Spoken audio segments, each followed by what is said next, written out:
The Los Angeles Tribune's Pillars of Power, discovering your hidden secrets behind achieving greatness. I'm your host, Tiffany Cano, one of the producers and a cast member.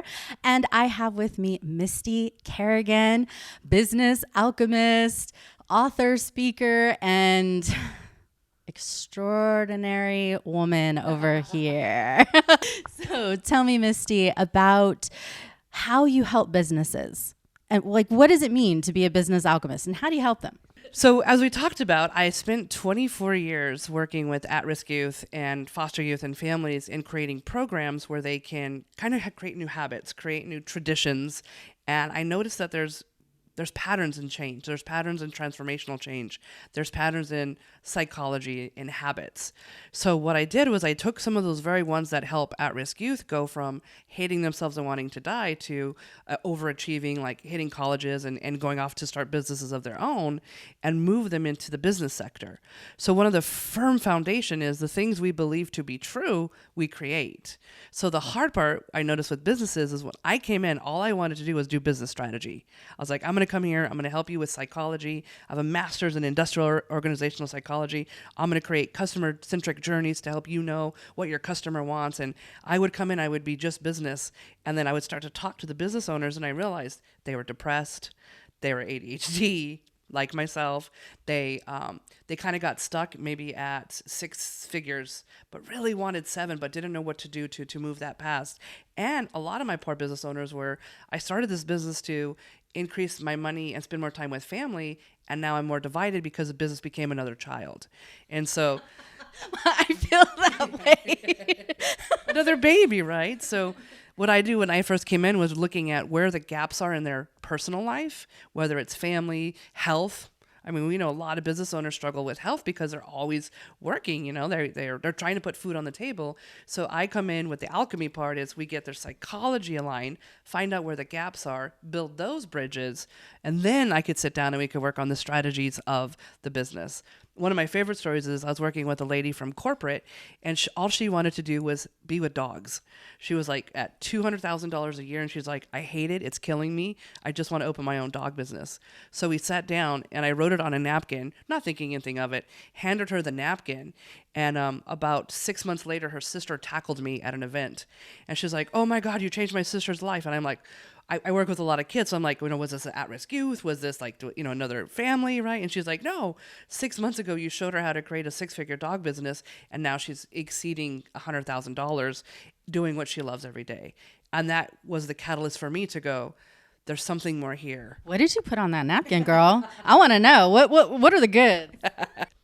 I put on the napkin what it was like for someone who absolutely loves dogs. Like, my dogs are my kids. I'm a dog mom.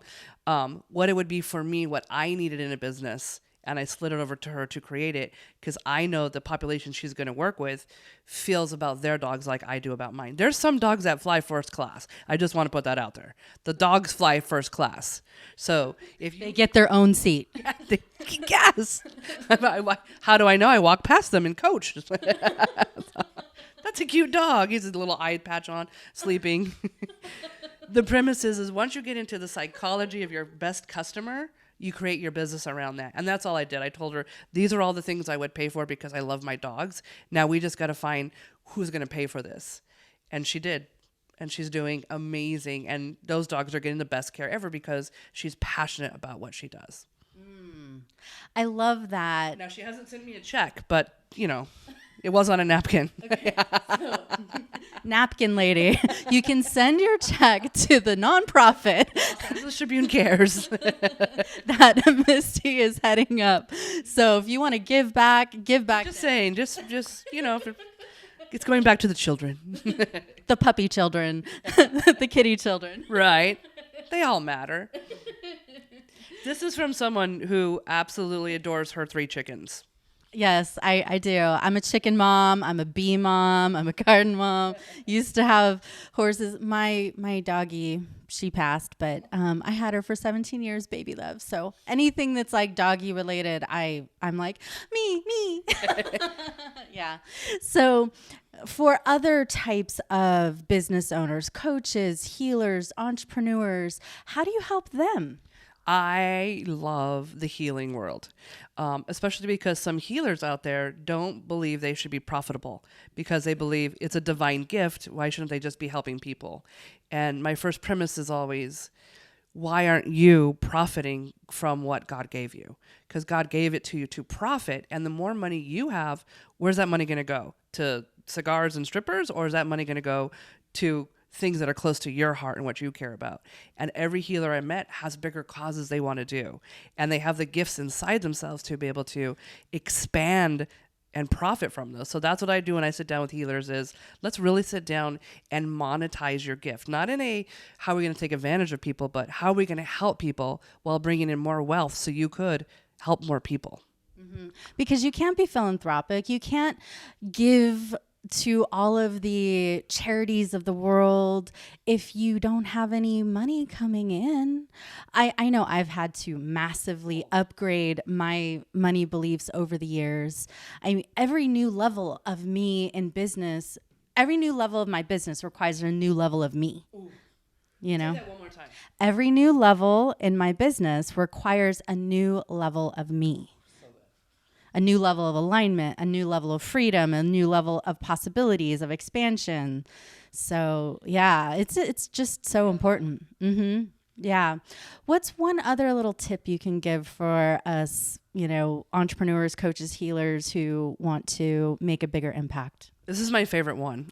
Go out and get 2 Hallmark or dollar store cards that just say thank you.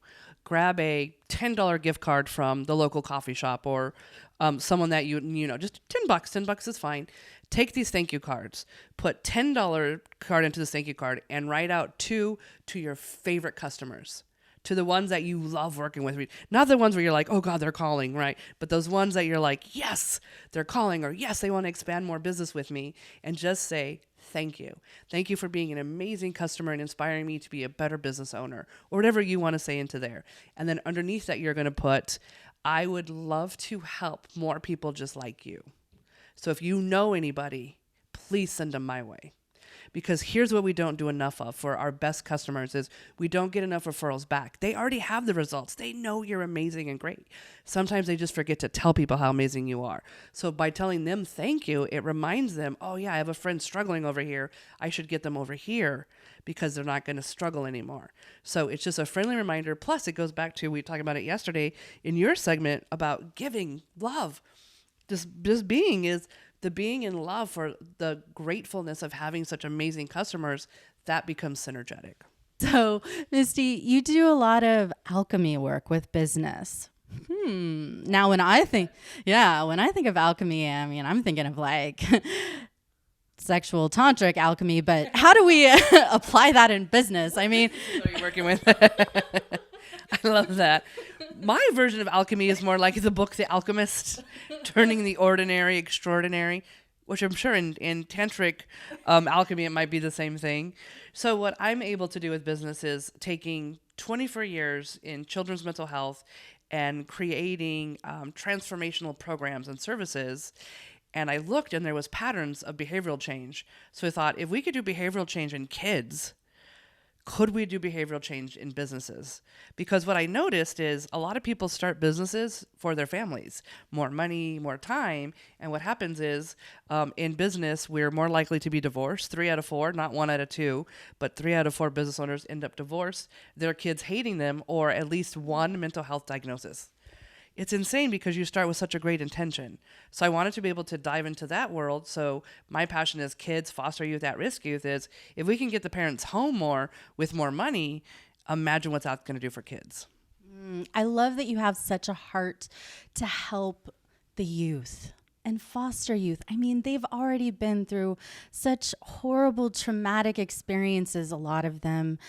And tell us about the way that you help and support them. And I also know that you have a nonprofit that you're creating to help, and you've been working, in that industry, helping for like 20 years now. Give us a little more insight on how you help them.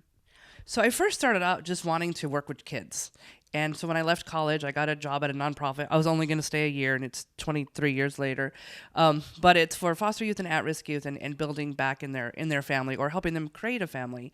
And so I really love the idea that a child can go through so much, but yet be so resilient. Some of the stories that these kids come with, they're just like heart-wrenching. But once they change their mindset, or they have that self-belief, the things we believe to be true, we create. So if we can get in there and help them believe better things about themselves, they'll create the rest of their lives. So I was at an event where I met Mr. Mo Rock from the Los Angeles Tribune, and I invited him out to one of our events, and he just fell in love with the organization and the kids, and we started having a conversation because he thought, what if we did more? What if the Los Angeles Tribune was able to do more? And one of the main things that we're most excited about is this idea of dignity, and really helping foster youth not lose their dignity with something even as simple as, when they have to move from home to home, not having garbage bags.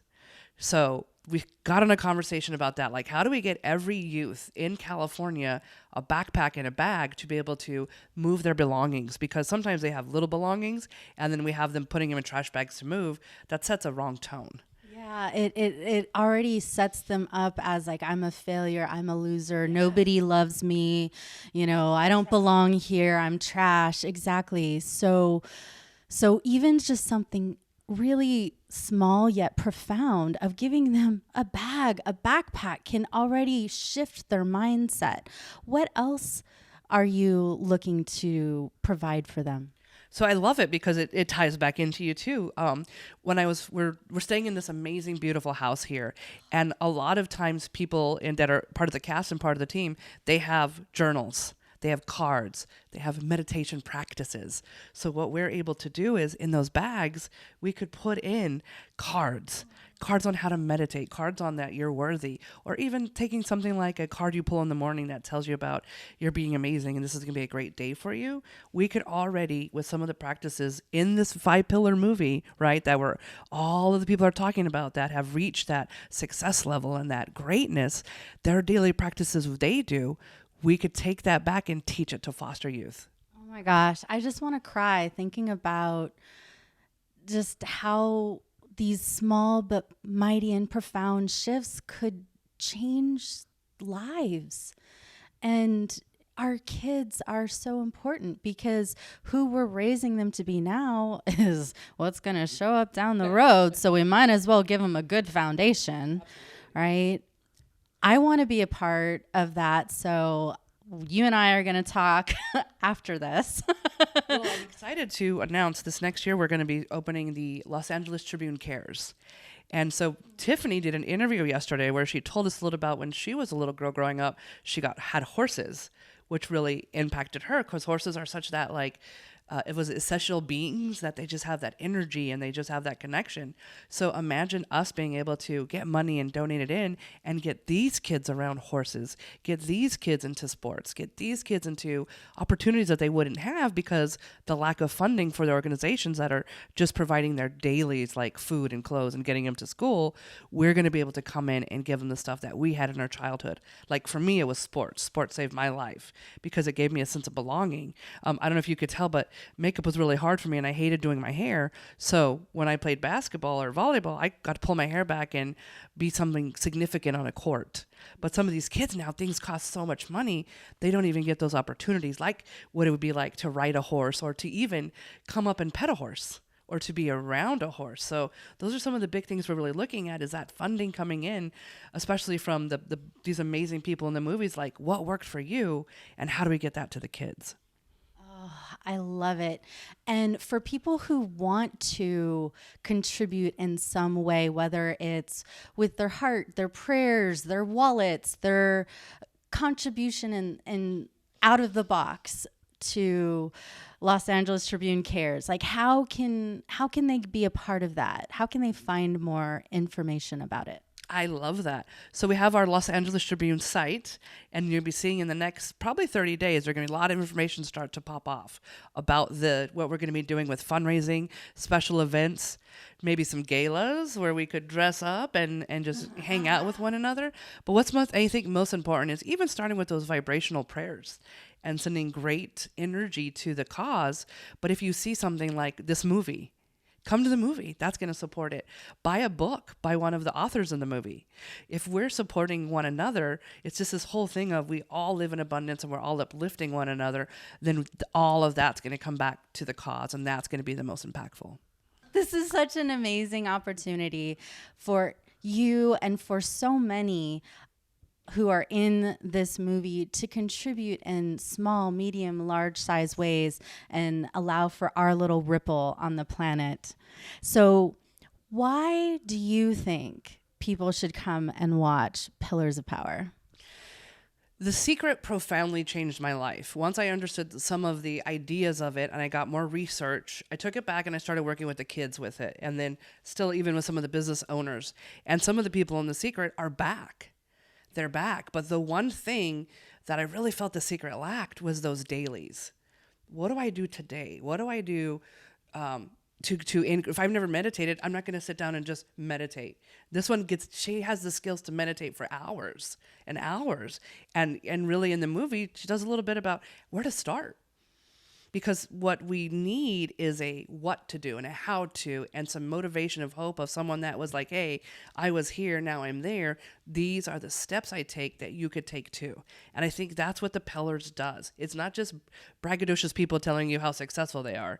It's people who once sat where you were telling you exactly what they did and giving you some of those tips on what you can do to move towards your greatness. Success is a verb. We have to do something about it every single day. And why not watch people who are already there? Love it, love it, love it. So come watch Pillars of Power. The Los Angeles Tribune is producing an amazing film. I'm Tiffany Cano, Misty Kerrigan. See you there. See you there.